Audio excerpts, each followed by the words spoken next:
I'm a game artist, and in this video I design a Minecraft board game, and it's explosive!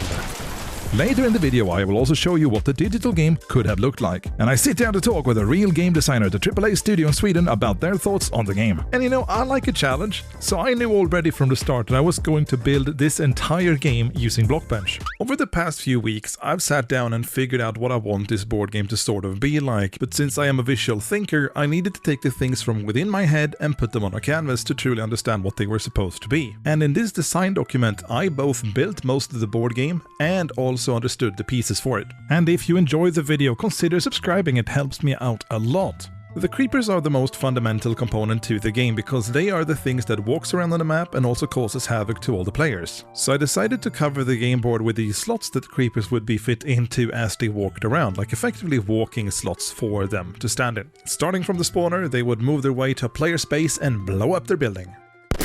Whilst on the topic of base building, these are the building blocks and sort of the way that a base is played out. It has a corner and there are 4 corners in total, and there's indents in these blocks that allows them to be stacked on top of one another. That system is a thing in and of itself that I'll go through as I'm modeling it. So to quickly narrow down the gameplay, there are walking slots on the board. The walking slots are used by the creepers that spawns from the spawner in the center of the map. They then walk their way to one of the players' bases, located at the corner of the map. There are 4 bases in total, which allows the game board to carry 4 players during a session. At the designated corner, the player has their base. These bases consist of a set amount of blocks from the start of the round. When a creeper reaches this base, the player which controlled that creeper to an impending doom is also the one to then roll a damage dice to see how much damage that creeper will inflict on somebody else's building. If the creeper controlling player still has building blocks on their own base, they are now allowed to steal the ones that they destroy from their opponent. Should they themselves be out of the game by having no building blocks left on their base, they only control the creeper to destroy others' bases. But the difference here is that those building blocks that are destroyed by a player who is out of the game are now entirely removed from the game board and cannot be used by any players currently and still playing, effectively moving the game into an elimination state. Just like everything else, I brainstormed the design of the dice inside of Illustrator, where you have the creeper faces for summoning creepers, and the others are just pure movement steps, and I'm gonna have 4 of these dice in total. And then 1 damage die, the die that would actually dictate how many blocks of the buildings you were allowed to destroy from other players. Per creeper, of course. And what better to make a board game with than a 3D printer sent to us by Bambu Lab. This is the P1S combo, and I absolutely love how well this worked straight out of the box. This board game was going to become one of my first ever prints on this machine. But why did I start out like this? Well, I wasn't very keen on spending materials that I got from my 3D printer just to try this idea out. To save some of that, I decided that I would instead try to simulate as much of the gameplay as possible inside of Illustrator before printing pieces. I'm gonna start at the center of the map with the spawner, and what you're gonna see here is that I will not be using any textures for this design phase. They are not going to translate into the 3D print, so I would rather just keep it at simple shapes. Then it was time for the actual stepping squares around the board. These are going to be laid out as a grid around the map, and then at the top of each of these stepping squares there will be a frame with a hole in the middle, and that's where the creeper feet will be placed. Speaking of creepers, by the way, designing a head and a body was not too much of a hassle, and then as you can see here, the tiny feet is going to stick inside of that hole. I'll get back to this a bit later, because there was some issues clearly with this design. Then designing the face is pretty straightforward. I moved in 1 cube and then moved all the rest of the cubes around to fit it in. And there we have our 3 main pieces. For the house building blocks I decided to go with meshes, and we will talk about them in a different video in the future because they're a different topic in and of themselves. To minimize issues when 3D printing, I thought that adding pyramids as the indent was probably going to be the better solution. Something just urged me to make this with the building blocks, which took some time to get right because this had to fit with the 3D print. Even though there are 9 surrounding the spawner, I wanted this creeper spawning block to be more clearly readable. To then lay out the board of the game, all I had to do was to look at my Illustrator file for reference and then build up the layout of the grid with these cubes and then add the building block corner. Then I started printing the different board game pieces, and Casper joined me in the office. He was curious as to what exactly this machine was doing. Could it be making a hot dog? And after wishing goodnight to my son, I decided to go back into the office and keep an eye on what was going on with the printer. And this is where it becomes evident that this machine is fast. And I think they came out absolutely great. However, the small creepers that I designed for the board had to be reprinted, and I'll explain to you why in just a second. As you looked at the size of the creepers, was there something that was looking off when you compare them to the size of the rest of the things of the board game? Well, obviously, yes. The heads are humongous in comparison to the body, which from a stylistic standpoint makes a lot of sense. It does not make too much sense when it comes to balancing a physical component on a board game, because these guys are so unstable that they trip over for nothing. Back at the drawing board, I decided to increase the base thickness of the creeper. They were now going to be thickers. Yet somehow I did forget to fix that part. That little bottom piece is supposed to slot into the game board to make the creeper stand even more stable. But yeah, I forgot to fix it, and that's just something I had to live with. And a final quick look on how the print was going to carry out. And I was way too inspired, making this game feel like a Minecraft map. I started adding elevation to the board game map, which you will soon get to know that the developer might not have been the biggest fan of. Unknowingly, I decided to wrap it up, prepared the 3D printing files. Of course, this one is way too small, so I had to size it up before previewing the filament usage, which was going to be pretty substantial. And before the printing, I did also half in the height of the blocks. And just a few minutes later, the game board had been loaded onto the printer. I had the game board printing overnight, but every once in a while, since I couldn't sleep, I decided to check my phone. And with the 3D printer connected to the Bambu Lab app, I could easily go in and check on the progress through the camera inside of the printer itself, with live progress on the print. And after just 3 hours of well-needed dad beauty sleep, it was done and ready for testing. One of the best things about being a dad is that now I have a playtester for any game designs I come up with. And would you look at this little man, he's already figured it out. Putting creepers, well, that's obviously a design flaw. I must admit, I kind of dreaded this stage. Actually painting with a brush is not one of my primary skills. I do know how to do painting. I usually paint oil paints, but not like this kind of detailed stuff. This is something I really have to practice. And you can tell evidently by the results once I'm done with the creeper face. But all of the faces of every dice was supposed to be filled in with this black, and yeah. And I also color-coded a few areas of the game board. Yeah, I might have to clean that up. I happen to know just the person to call to test my game out. He is a well-versed game designer, and his name is Pontus Holberg. Currently working as a game designer intern at one of the AAA studios in Sweden, he was probably gonna have some really good feedback. So he came by, tested the game, and about a week later I called him up to get a final verdict.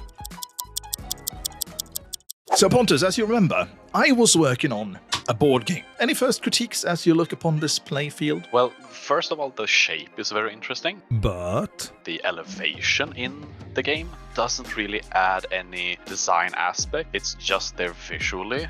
And in Minecraft, as in many other games, elevation makes a lot of difference there. And so I showed him what my initial concept looked like. So I wish that had been a active part of the game. Every part of it being in a different corner like that. It made me feel like this is my place and that's someone else's place. Like, it felt like my home, right? When you're building your own little home in Minecraft. So what was it that brought you to question the use of the also efficient basic D6?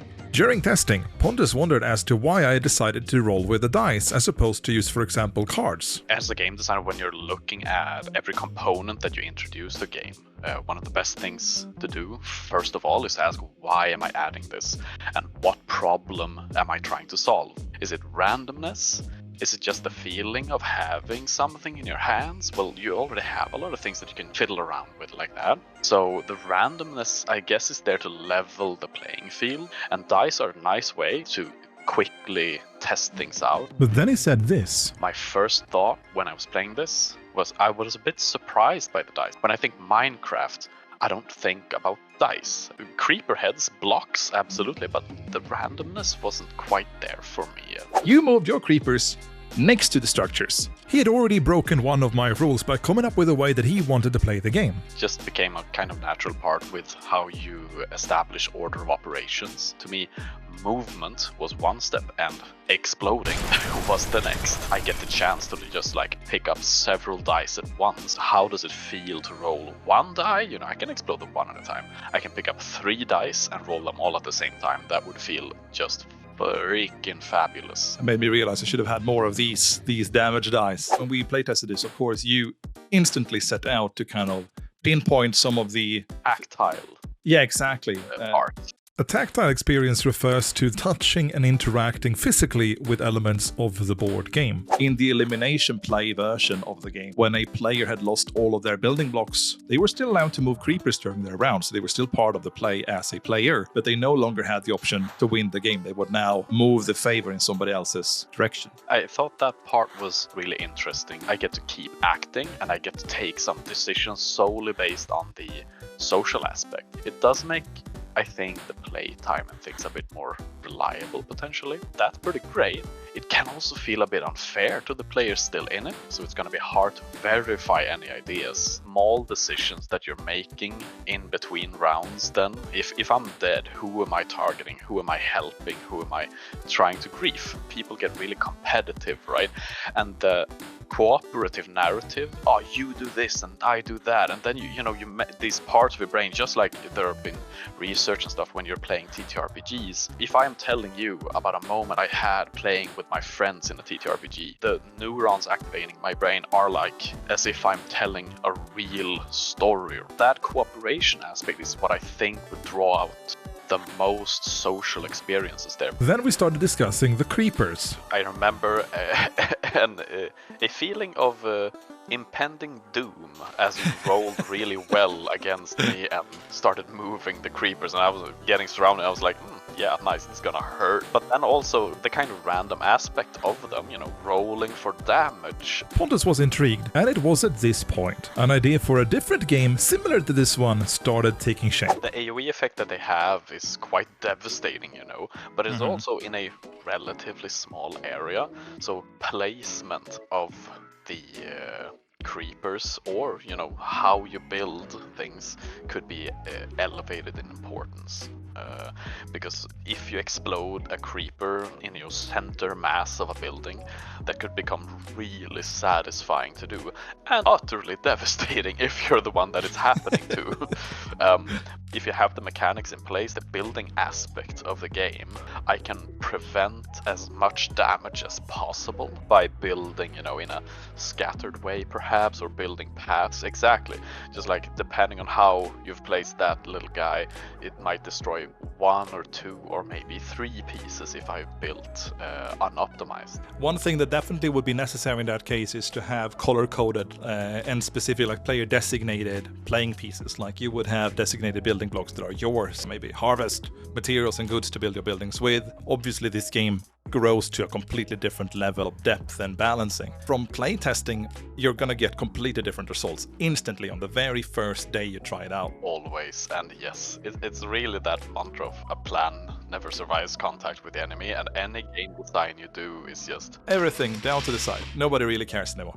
Well, it's also interesting because the thing you thought was gonna be fun with the game might not be the thing that other people find fun at all. And it's the very same thing with arts. It is subjective. Everybody will treat it differently, and it can be extremely disheartening to take something that you have worked on and love and give that to somebody else to judge. And so in your favor, I decided I would ask Pontus this. Where would I start out if I was somebody who was looking to venture into the field of game development? 2 places, I think, and I think that depends on how deep you want to go straight away. Everybody has a deck of cards at home, everybody has maybe some dice at home. Make a game up. The first number of games we all make are really bad, but it's fun to make them and it's fun to test them with the people that you have a great time with. If you want to go for something else, I would start modding. A ton of games have huge modding scenes, undescribable amount of tutorials and information on how to mod the game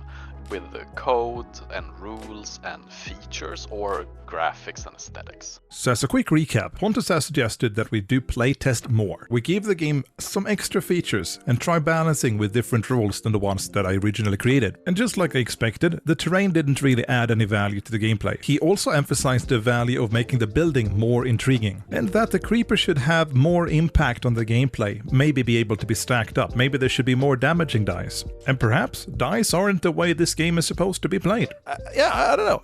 I think that there's a lot of iterative ways we could move around or move forward with this game. And should I come back to it, I definitely want to invite you again to playtest it and give your opinions and see where you think about that version or that rendition. Pontus, I really want to say thank you so much for joining me today looking at this board game. I think your input has been extremely valid.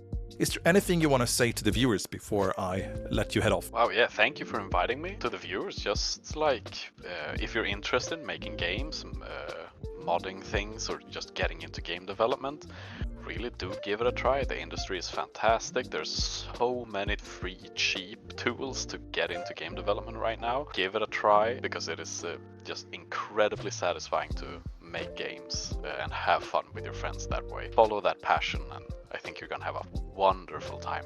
Thank you so much for joining me today. Thank you so much for playtesting and giving your honest critique as a game designer on this piece of 3D printed plastic. I'll speak to you later. Have a great time, Pontus. Have a great time, Kevin. So what did you think about this game? Of course, I cannot officially release this as a Minecraft board game for legal reasons, but in the description of this video you will find a link to my website. There you can find all of the rules and also download the 3D printing files. And if you're looking to get yourself a 3D printer, I cannot recommend Bambu Lab enough. As you would come to expect from some of the best 3D printers on the market, they are a bit more expensive, but they run perfect out of the box on the industry settings, and you can just get started printing within 15 minutes of installation. And if you use my affiliate links, you support me a little bit as well.